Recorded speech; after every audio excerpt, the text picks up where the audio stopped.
And now, under the BBA audit rules, if there's an adjustment to that line on the return, that can result in a tax liability that the partnership has to pay.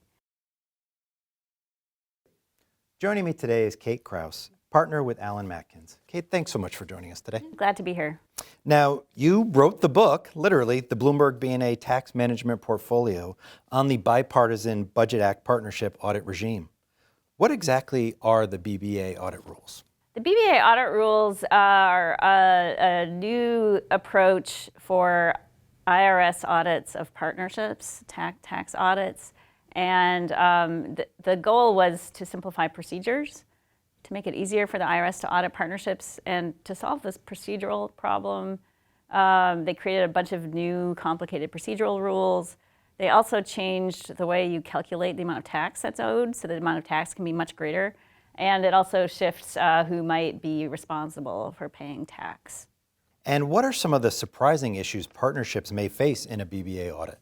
One of the more surprising issues is that there are a lot of lines on a tax return that historically might not matter very much. So people might not pay a lot of attention to what you put on. So for example, the amount of debt you're allocating to a partner, sometimes it doesn't matter, so you wouldn't work very hard to figure out what the right number was to put on that line on the return. And now, under the BBA audit rules, if there's an adjustment to that line on the return, that can result in a tax liability that the partnership has to pay.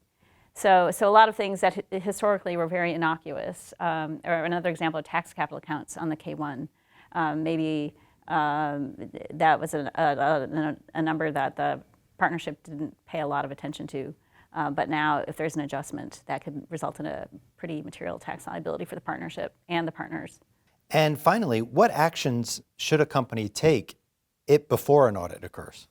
So one thing to realize is that these kind of throwaway items that didn't get a lot of attention before, they really are worthy of more careful attention.